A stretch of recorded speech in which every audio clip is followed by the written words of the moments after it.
Welcome back to the Matching the BPM to Sub-Frequency Extravaganza series. Lots of really awesome comments on the last video. It's quite a lot of interest. I was quite happy to see that. Always unsure if those topics are interesting to people, but turns out we're all nerds, so that's a that's a good start. I'm going to build a max patch from scratch today. Even though we're kind of making progress last time, there were a few comments about operators, oscillators not being terribly stable and having drift, which, you know, is completely not what we want for this. So I kind of figure using max MSP would give us a more solid result. So I guess ultimately you could say I'm going to start building a synthesizer which is purely dedicated to subs. So today I'm just going to do the basics because I've never really done this before. I'm just going to get a basic oscillator, a basic envelope. We don't need any filters or anything. And I'm just going to get that set up. And then as I go think about how I control the pitch of the oscillator, whether we take Midi in and then adjust it, I'm not sure yet. So a lot of this is new to me, so we're going to be stumbling along. Anyway, let's go ahead and do that. And yes, the idea is that we can evolve this over time, and it's all kind of laid out. So with this difficult stuff, or stuff that I find hard to conceptualize, usually I just start from the ground up and build something that I know, and then start fucking with it. So straight away, we are going to need a cycle, which is a sine wave generator. There it is there. We haven't specified a frequency, but I'll just put 0 for now. So that's all good. And this has two inputs. We have the frequency at which it cycles, the sine wave, and then we have a phase here. So we can offset the phase, and this is where it's going to get handy because we're going to need to reset this to 0. Or I should change that to a floating point just to keep things kosher.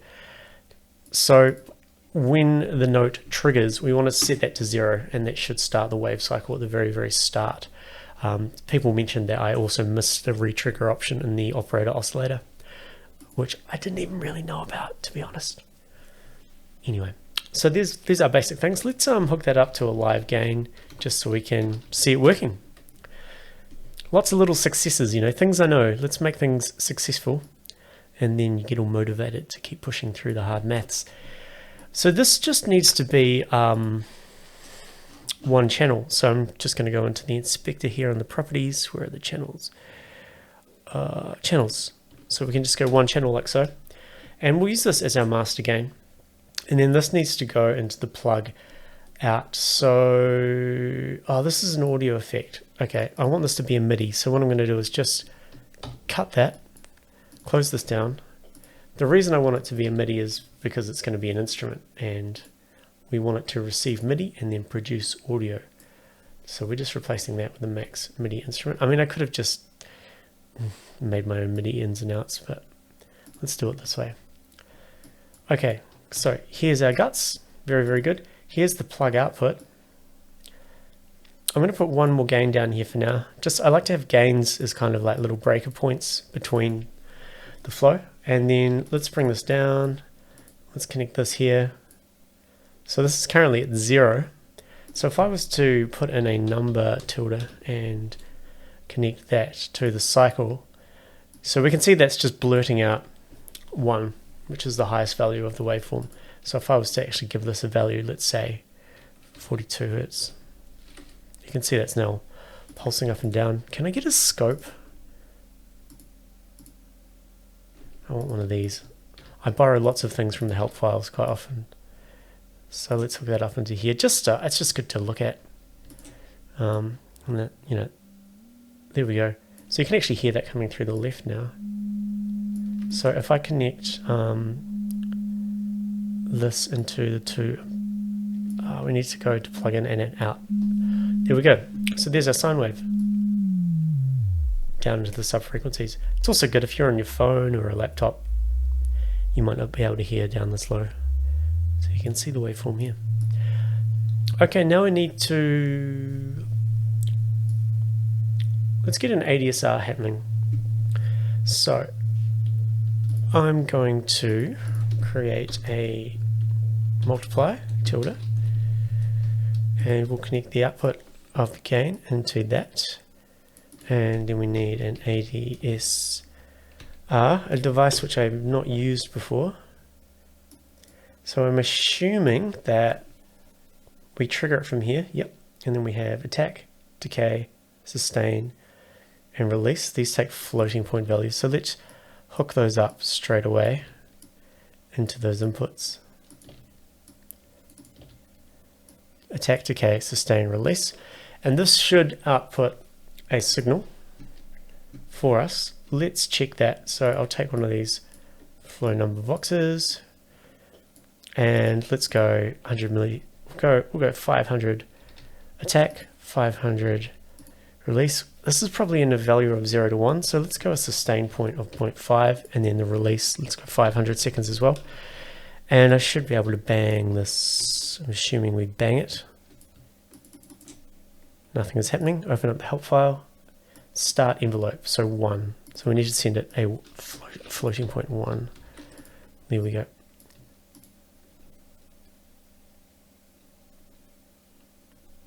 Very good. Okay, that looks like it worked. So now in theory, if we feed this signal into this, it's going to multiply the signal with the live gain, and that's going to produce an envelope, or an amplitude envelope. So let's click this again. That's all good. Let me just double check what we've got. Decay in milliseconds, sustain gain 0. It's a bit. Okay, so if I make this say 1, what if I make this 0? If I make this 5,000 seconds? What if I make this? Hey, how does this work? So it's not really receiving a note off. Okay, so I'm assuming a 0 is a note off. This is a cool little synthesis 101 and max discovery session. So the note off value is going to trigger the release here. So if I put this back to 0.5, I'll make the tone higher for you guys. So let's trigger it down to 5 and then 0. We're fading away over 5 seconds. Very good. Let's change this back to 500 milliseconds. So just to test this out, what I'll do is I'll do a make note, which generates on and off, and we'll just borrow this from the help file. I do this a lot. So that means we can just click something. It's going to make a note. And what we could do is we can go. So this is going to output a Midi note. So we need a Midi to frequency. Connect that up there. And then we'll put this up here. That will change the frequency of the sine wave. Get rid of that, get rid of that. Then the velocity is going to trigger the 1 and the 0. So this is going to be outputting whatever. Basically, I just need to have a select 0 so that when 0 triggers, let's move this over here.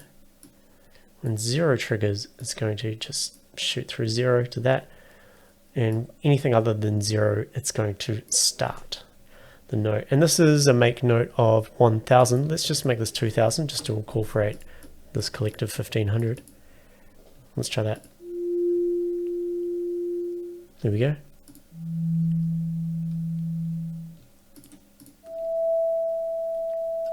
We have a very basic sine wave synthesizer.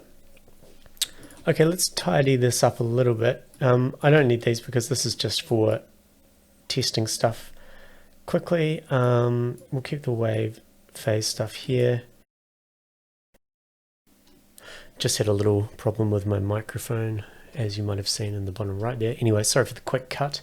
I don't like doing those in these videos, but I had to do it. Anyway, here it is here. It's still going. We've lost all the settings here. That's okay. 500, 500, 0.5, 0.5, 500, And okay, we're back. So what was I doing? I was tidying things up, that's right. This make note, I mean, that'll do for now. I'd like to have a graph for the ADSR, but I'm not too sure what object I need to use. Something visual I can click and drag rather than float boxes. Let's check out beep. That does not have any visuals. Neither does that. Is there some kind of ADSR? MC ADSR. Let's see if this... No GUI. Let's check out the... There wasn't one in here, was there? Retrigger, poly... Nope. Nope. Nope. Okay, I guess we can use... can we use function... it just looks annoying. I'll tell you what I'll do. I'll just put in some sliders for now. So we'll make these go from the range. I mean, what are we realistically going to use? Let's just say 5,000 milliseconds. So these are attack. Okay. Sustain. Release.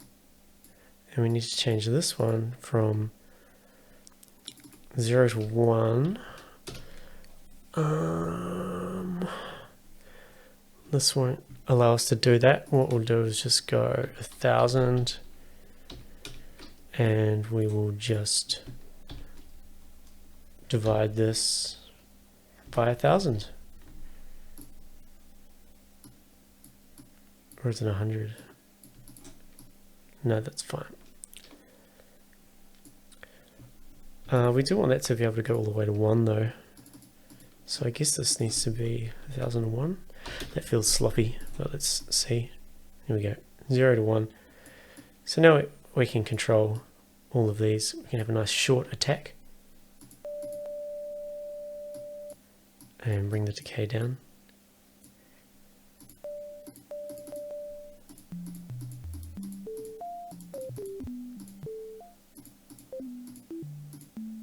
I wonder, just before I finish this, I wonder if my Midi note in, yeah, we'll do a note in as well. So this takes the note input from Ableton Live. Of course we have pitch, which will need to go here. Velocity will need to go here. It's going to be a bit weird. We need to put in like a polyphonic object. But anyway, let's just go ahead and play some notes on the keyboard. It seems to be working. What we're not doing is converting the MIDI to frequency. So we're getting the MIDI numbers as frequencies. So we need to put this in here. And that'll do for now.